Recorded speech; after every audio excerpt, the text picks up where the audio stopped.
ho aminao ny ny fahasoavana sy ny fiadanana avy amin'Andriamanitra raintsika sy Jesosy Kristy Tompo. Amen. Ny tenin'Andriamanitra izay angalantsika ny afatra amin'ny teny ity ravana dia arak'izay hitantsika eo amin'ny Efesiana 5:9 ka hatramin'ny 4:12. Efesiana 5:9 ka hatramin'ny 4:12 izay mivaky toy izao amin'ny anaran'ny Tompo. Fa maizina ianareo fahiny fa efa mazava ao amin'ny Tompo kosa ankehitriny, mandehana tahaka ny zanaky ny mazava.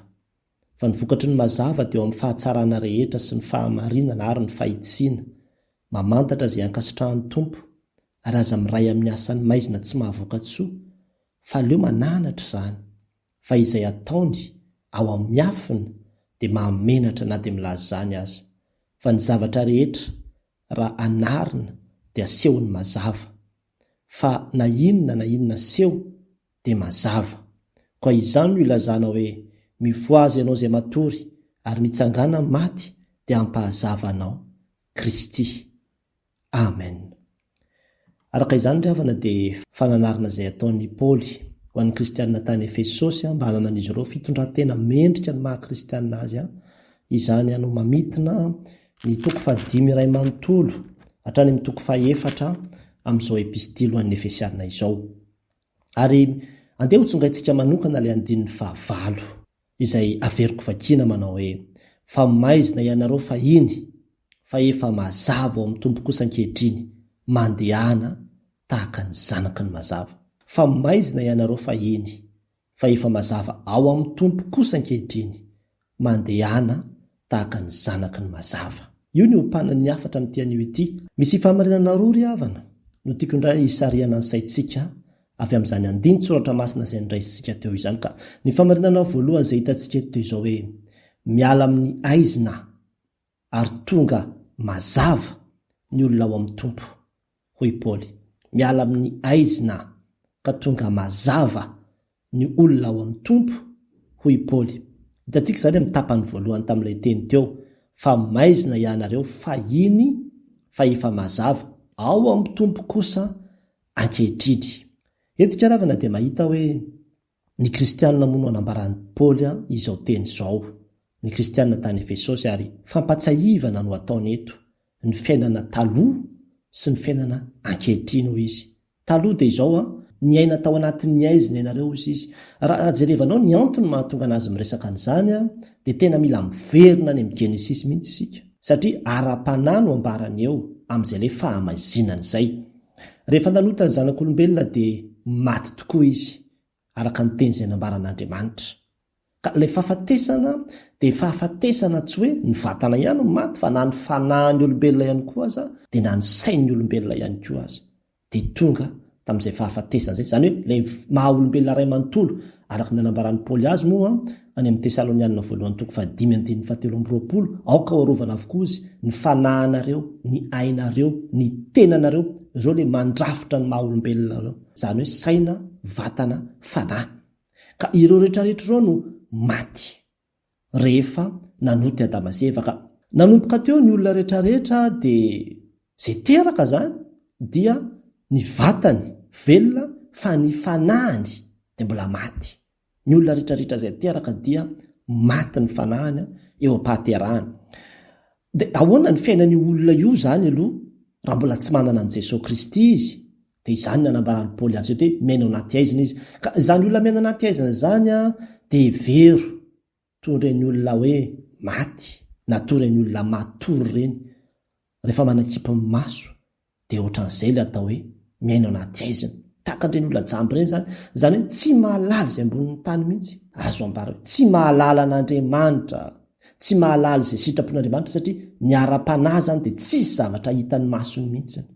Momba n'izany Andriamanitra zany, ny famonjena, ny famelan-keloka, tsy mahita izay fahatsaran'Andriamanitra mihitsy. Ohatran'ireny olona matory ireny ka na asianao sakafo tsara taretoinina azy eo anatrehany eo, eo akaikinao, raha matory izy tsy mahatsapa an'iny mihitsy izy, tsy mahalala an'iny, tsy mahita ny tsiron'iny mihitsy izy. Dia tahaka izany, tsy mahita ny herin'Andriamanitra, ny fitiavan'Andriamanitra, ny zava-panahy na ny toriteny sy ny toy izany tsy mahatakatra sy tsy mahita ny tsiro izany mihitsy. Ny olona izay ao anatin'ny aizina ary manao ny asan'ny aizina izy, ny asan'ny maizina. Ka ny devoly moa nambara fa mpanjaka an'izao fahamazinana izao, Satana ny mpanjaka ny fahamezinana ka raha mbola mitoetra anatin'ny aizina zany le olona dia ambara fa zanaky ny fahamezinana izy a, mbola zanaky ny fahaverezana izy a, ary dia mbola Satana zany no mife azy. Satana zany no mbola mife azy amin'ny ara-panahiny. Ary ao anatin'izany ny faharatsiana dia entiny Satana manao an'ity karazan-javatra rehetrarehetra ity amin'izay izy. Fanompoan-tsampy, fanompoana razana sy ny toy izany satria izay mitondrany Satana azy fa izay no asany maizina izay. Ary miraparapa anaty aiziny io tsy mahita izay lalakombany. Zavadozana izany eo anaty aiziny izany mandeha makany amin'ny fahaverezana. Zany no tena zava-doza indrindra amin'ilay fiainana ao anatin'ny aizina io. Ary ny fomba ialana amin'izany dia tsotra ary tokana irery ihany dia tsy inona fa ny fandraisana ny mazava. Rehefa miditra zany ny mazava dia izao miala io aizina io. Tadio tsara ravana fa ny teny hoe ao amin'ny tompo, ao amin'anatin'ny soratra masina indrindra ny testamenta vaovao dia azo adika hoe manana ny tompo, miaraka amin'ny tompo. Zany no azo andikana azy koa ny hoe ao aminy. Ka raha ny teny izy manao hoe raha misy olona ao amin'ny tompo dia ny dikana zany raha misy olona manana ny tompo na miaraka amin'ny tompo. Ka izay le nanambarany Paoly azy eto hoe maizy dia nareo fa iny fa mazava ao amin'ny tompo kosa. Zany hoe le fiaraisana amin'ny tompo, le fananana ny tompo no napahazava na nala le aizina tao anatin'ireo olona ireo izay manana an Jesosy zany dia miala ao anatin'ny aizina izy ka tonga ao anatin'ny fiainam-pahazavana izy. Jesosy zany le fahazavana izay mamelona ny fanahiny. Ary izay mihitsy izy tsy maintsy velominy io fanahiny io. Zany zany hoe mahatonga ny hoe mila ateraka ny fanahin'le olona, mila ateraka indray le olona. Ary reny resaka fahaterahana indray izay any amin'ny jaona toko 7 iny dia le fanahy izay maty no ambara amin'iny. Ny vatana dia teraka tamin'ilay fahaterahana voalohany fa ny fahaterahana indray dia ho an'ny fanahin'ny olona tsy maintsy satria maty ny fanahin'ny olona vokatra ilay fahotana izay natao tany Edena. Dia itony jiro zany ny fanahin'ny olona ao anaty ao. Ka raha fa tsy mbola tonga ny fanahin'Andriamanitra, raha mbola tsy niditra tao Jesosy Kristy, ilay fahazavana, ilay fanahin'ny fahazavana Jesosy Kristy dia mazava azy fa mbola maizina tanteraka ny ao anatin'ilay olona ao dia ambara teo hoe miaina ao anatin'ny fahamezinana izy dia mbola tsy tonga ilay fahazavana. Fa amin'ny fotoana zany izay andraisany an Jesosy, izay andraisany an Jesosy Kristy dia ny fanahin'i Jesosy Kristy miditra ao anatiny amin'izay fotoana izay zany dia mirehatra io fahazavana io. Dia amin'izay fotoana izay no ambara hoe nateraka indray ilay olona. Ary zany natonga Jesosy ilaza hoe izao izy ny fahazavana izao tontolo izao. Izay manaraka any tsy mandeha amin'ny maizina fa hanana ny fahazavana aina. Dia izany koa nambaran'i Paoly ny Petera voalohany toko 2:7 mba ilazanareo izy ny hatsaran'ilay niantso anareo hiala tamin'ny maizina ho amin'ny fahazavany mahagaga. Inona ry havana ny lesona izay azontsika tsoahana avy amin'izany? Tena asan'i Jesosy ry havana mitondra fahazavana ary manala ny olona ao anatin'ny aizina. Asany izany. Angamby ianao mety hoe mbola tena mahatsapa fa ohatra misy asan'ny maizina mihitsy mbola mamatotra anao. Ny asan'ny maizina moa tenenin'ny Paoly eo ambony be dia be mihitsy ilay izy. Fahavetavetana, faharatsiana, fijangajangana, ny vozo-dratsy, ny filalaovan-dratsy, ny fanompoan-tsampy sy ny zavatra toy izany izy. Reny ilay ambara hoe asan'ny maizina ireny. Ka raha mbola hitanao fa mbola mamatotra anao zany dia izao ao amin'ny Jesosy ny vahaolana asany manala an'izany ao anatinao ao. Asany zany angatao izy andray tanana tanteraka ny fiainanao hitondra ilay fahazavana ao anatinao fa ho hitanao fa ho asehon'ny heriny zany fahazavana mahagaga zany hoe tompo hazavao amin'ny tara-pahazavanao ny fiainako esory ny aizina rehetra ato anatiko.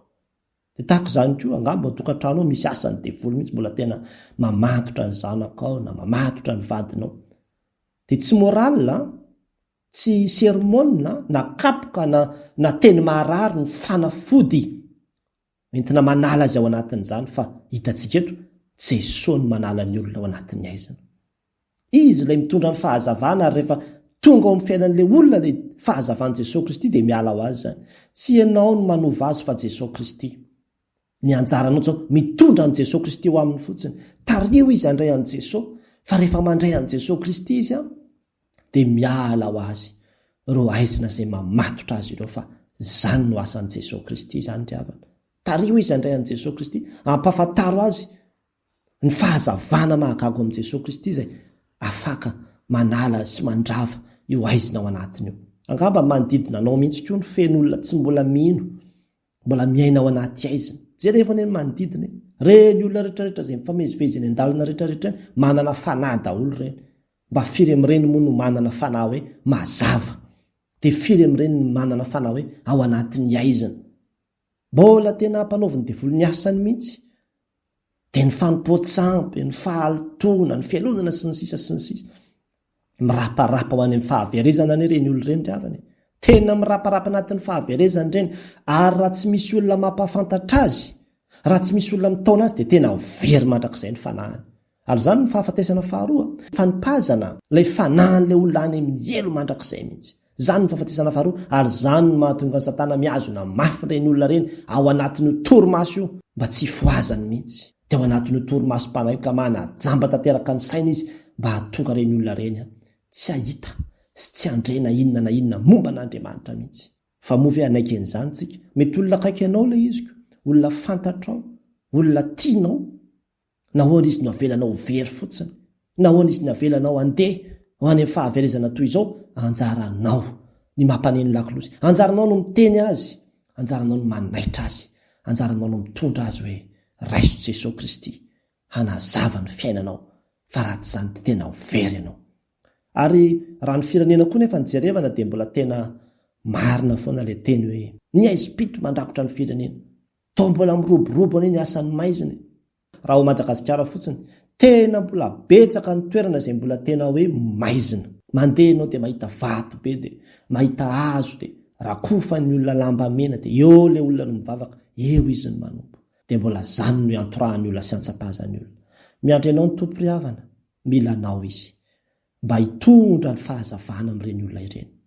Hitory ny filazantsara, fa ny fitorina filazantsara dia fanesorana ny olona ao anatin'ny aizina, dia ny aizim-panahy izay mamatotra sy miazona azy. Zany ny asa mpitory filazantsara, mitondra ny fahazavana izy, mitondra ny fahazavan'i Jesosy Kristy, mitondra ny Jesosy Kristy, fa mila ny Jesosy Kristy ny firenena, mila ny Jesosy Kristy izao tontolo izao, satria miaina anaty aizina izao tontolo izao. Isika kristianina no mpitondra ny Jesosy Kristy ilay fahazavana mba hanafaka reny olona reny, hanafaka izao tontolo izao ao anatin'izany aizina izany. Ny fanontaniana mipetraka amikosa aminao ary zany dia izao hoe efa nahazovain'i Jesosy ve ny fiainanao? Ary anisan'izay mpitondra ny Jesosy Kristy eo amin'ny tontolo maizina rehetra ve ianao? Mitaonanao ary havana amin'ity anio ity, amaly ny antso ny tompo izay miantefa aminao, fa tena mila fahazavana araka ny fanambarany mpaminany manao hoe mitsangana, miazava, fa tonga ny fahazavanao, ary ny voninahitra Jehovah no miposaka aminao, fa indro ny aizina manarina ny tany, ary ny aizim-pito manarina ny firenena, fa ao aminao no hiposahany mazava dia ny fahazavan'Andriamanitra. Tsy vitantsika amin'ny herin'ny tenantsika izany, fa tsy maintsy miankina tanteraka amin'ny fanahin'Andriamanitra isika, vao afaka tanteraka an'izany. Ny famarinana faharoa izay hitantsika tokoa nefa ravana dia izao hoe mandehana tahaka ny zanaky ny mazava, hoy Paoly tamin'ny mpino tany Efesosy. Mandehana tahaka ny zanaky ny mazava, hoy Paoly tamin'ny mpino tany Efesosy. Raha averina vakiana ilay andinin'ny fahavalo teo amin'ny tapany faharoa, toy izy manao hoe mandehana tahaka ny zanaky ny mazava. Mandehana ozy izy, baiko ane zany, baiko zany. Ary ato amin'ity toko faefatra sy toko fahadiminy Efesianina ity moa dia tena be dia be mihitsy ny fampirosiana sy baiko izay omeny Paoly ho an'ny mpino mba hananana izy ireo fitondran-tena mendrika. Eto izy zany dia mampatsiaro aloha arak'ilay famarinana voalohany teo, fa ianareo ianao izy dia olona efa novintsehana, efa no hafana tanaty aizina ianareo. Noho izany mandehana amin'ilay fahazavana izay nomena anareo. Io le hoe mandehana io, rehefa tena jerevanao ny teny grika, ny dika teny fototra zany dia miaina mihitsy zany, hiainana mihitsy zany le fiainana ao anatin'ny fahazavana, hiaino le fahazavana. Mandehana amin'izay, teo ianao mbola tao anaty aizina, hoy Paoly, dia izao mbola tsy afaka nandeha aloha, fa rehefa no hazavaina amin'izay dia mandehana amin'izay fa manana ny fahazavana. Ary le hoe zanaka, hoe tahaka ny zanaky ny mazava, ao amin'ny testamenta vaovao moa ny zanaka dia entiny ilazana ny mpianatra ihany koa, na ny mpanaradia, na ny hoe olona notezaina. I Paoly zao dia misy hoe ianona zanako hampanahy, olona mpanaradia ny dikan'izany. Ka raha miteny izy zany tahaka ny zanaky ny mazava, dia tahaka ny olona izay manaradia ny mazava, zay zany ny dikany. mandeha amin'ny lalan'ny fahazavana zany hoe very fa tahaka ny misy lalana zany de io lalana io ny anaran'io lalana io de hoe fahazavana mazava be io lalana io satria misy lalana hafa ihany koa misy lalana be deaibe zany de misy lalana maizimaizina misy lalana mibelobeloka misy lalana zao fa ity lalana mazava ity de zao mahitsy ary zany mihitsy ny ambarana eo azavainy tsara eo zany eo amin'ny andininy manaraka eo ny andininy fahasivy sy ny fahafolo raha averina avakina de osa izy manao hoe ny vokatry ny mazava izy de eo amin'ny fahatsarana rehetra fahamarinana ary ny fahitsiana mamantatra zay ankasitrahan'ny tompo ary aza miray amin'ny asany maizina tsy mahavokatsozy zany hoe ny fahazavana zany a raha direvana zany zavatra ambaran'ny paoly zany de izao hoe ny olona miaina ao anatin'ny fahazavana na mandeha amin'ny fahazavana dia fahatsarana ny fiainany mahitsy ny lalakombany ary marina ny zavatra zay ataony de mamantatra mandrakariva izy ny sitrapon'Andriamanitra ny sitrapon'Andriamanitra moa de tsinona fa ny tenin'Andriamanitra mijery hoe inona ny ankasitrahan'Andriamanitra inona ny tenin'Andriamanitra inona ny sitrapon'Andriamanitra tahaka ny hoe mijery ny famantaran-dalana rehetra zany inona avy daholo ny signe rehetrarehetra eny de tsy manao arak'izay tiana atao fa manaraka ohatra hoe raha eto amin'ity toerany ity 40 kilometra indray 40 kilometra par heure indray no vitesy andehanana de mamantatra an'izay izy de mandeha araka an'izay izy eto indray afaka mandeha hatramin'ny 80 kilometra de mandeha araka an'izay izy eto indray tsy maintsy mijanona aloha de miandra izao de zay zany le mamantatra zay ankasitrahana ao anatin'io lalan'ny fahazavana io izy ary tsy miray amin'ny asany maizina izy zany ny anambarany azy eo inona moa ravana ny lesona zay azo tokatsoahana avy amin'izany tsy ampiravana ny hoe mandray ny mazava hoe za efa nateraka indray efa nandray an' Jesosy efa manana an' Jesosy fa tena mila iainana izay fahazavana zay ananantsika izay iainana zay fahazavana zay ananantsika izay ao amin'ny tenanao mihitsy aloha mandehana amin'ny fahitsiana tsy zavatra rehetra mibilobiloka maizimaizina tsy fampiseho masoandro mahamenatra ozy izy zany ny ambarana eo ambany eo de zavatra zay mahamenatra ozy izy ataony amin'ny miafina izy de mahamenatra ka na de milaza izany aza de mahamenatra reny zavatra samy hafa reny zany zenao ny mahalala azy satria na ny milaza azy aza mahamenatra de izao ialao fa tsy ao amin'ny lalan'ny fahazavana zany tsy ao amin'ny lalan'ny fahazavana zany ary eo anatrehan'ny fanapa-kevitra rehetra zay raisina de tokony amantatra mandrakariva ny sitrapon'Andriamanitra zany natao hoe mandeha amin'ny fahazavana zany hoe le tenin'Andriamanitra mihitsy zany ny fanilo ny tongotra sy fanazavana ny lalana sy mitarika ny dia tsy izay sitrapontsony tsy izay faniriana sy eritreritra sy maharesy lahatra intsony fa tena izay ankasitrahan'Andriamanitra no andehanana inona ny sitrapon'Andriamanitra mahaloana ity toe-javatra anankiray ity de mamantatra an'izany ahoana ny ambaran'ny tenin'Andriamanitra ny amin'ny fitezana ny zanaka ahoana ny ambaran'ny tenin'Andriamanitra ny amin'ny fitondratena mahavady ahoana ny ambaran'ny tenin'Andriamanitra amin'ny andraikitra maharay aman-drenina mahazanaka inona ny ambaran'ny tenin'Andriamanitra ny amin'ity toe-javatra anankiray ity tsy izay ambaran'ny mpitondra fanjakana tsy izay ambaran'ny filozofian'izao tontolo izao tsy izay ambaran'ny olo-malaza sy ny olo-kendran'izao tontolo izao fa izay ambaran'ny tenin'Andriamanitra ny tondrany fiainana izany ilay ambara hoe zanaka ny mazava izany ilay ambara hoe mandeha amin'ny fahazavana mitondra ny fiainany araka ny tenin'Andriamanitra sy ny sitrapon'Andriamanitra ary tena zany no ilaina ry havana raha tena be deaibe an'izany any ry havana ny firenena tena miteny amintsika miova ny eny fiarahamonina atao fotsiny no aton'ny toeram-piasanao firy no milaza ho kristianao raha tena mandeha araka ny fahazavana zay no raisina tokoa reo tsisy anezany kolokolo sy tsolotra sy alatralatra safetsifetsena sy fangalarana samy hafa zany mandeha tsara ny zavatra rehetrarehetra atsika kristianina de manohitra izay mety endrika tsy fahamirinana rehetra satria tsy ao anatin'ny lalana izorantsika izany manohatra an'izany sika tsy mankasitraka an'izany tsika eo amin'ny firenena raha tena mandeha amin'ny fahitsiana ny olona fa tsy eny amin'ny sampandraraha samy hafa eny miodikodina daholo ilay vola rehetrarehetra indraindray filisan-jato ny vola famatsiana izay omena ho an'ny tetikasa anankiray moa mba tonga any amin'ny fotony any amin'ilay fanatanterahana azy raha ny tena izy filisan-jato sisa ny tonga eny nakaiza daholo ilay vola toa niodina laza zavatra tsy zarizary sisa no ampiasaina satria nahoana tsy manana ilay fahendrena tsy mandeha amin'ny fahazavana sy ny fahitsiana ny olona maro ary zany ny olana ary zany no antony itoriana filazany tsara ry havana. Nafahan'Andriamanitra tao anatin'ny aiziny sika mba hanana fiainana vaovao, dia le fiainany fahazavana, fa tsy hoe hiverina anaty aizina indray sika dia ataontsika sarotava fotsiny, entina manarona ny ratsy ataontsika ny maha-kristiana hoe zay efa ao amin'ny tompo, dia ohatrany hoe olona tsara zany kanefa ny zavatra atao tena mifanohitra tanteraka amin'izay sitrapon'Andriamanitra. Raha izany dia tena tsy miaina le maha-kristiana isika, tsy mandeha amin'ilay fahazavan'i Kristy isika, mibeba, miverena tanteraka ry havana. Ary zany nahatonga an'i Jesosy hiteny any amin'ny Luka 4:7 manao hoe tandremo izy fa andreo maizina ny mazava izay ao anatinareo. Ny fanontaniana izay mipetraka amiko sy aminao ary zany amin'ny tean'io ity dia hoe move mandeha amin'ny fahazavana ianao eo amin'ny fiainanao. Inona izay mety mbola zavatra asany maizina mbola mety hoe miazona anao sy mitaritarika anao. Mitaona anao ary havana amin'ny tean'io ity hibebaka, hanitsy ny dianao hiala ao anatin'izany fahamaizina izany, ary tsy asanao zany fa tena mangataka verika ihany, fa tsy vitantsika amin'ny herin'ny tenantsika io raha tsy miankina tanteraka amin'ny fanahin'i Jesosy Kristy isika hoe fanahy masina ianao ilay fanahy mpanazava, miandrandra anao zahay, dia izy no hanafy hery ianao hanaovanao ny sitrapon'Andriamanitra. Raha fitinina zany izay rehetra nambara teo teo izao, voalohany hitantsika teo fa miala amin'ny aizina ary tonga mazava ny olona ao amin'ny tompo. Hoy Paoly, angamba mbola tao anatin'ny aizina ianao.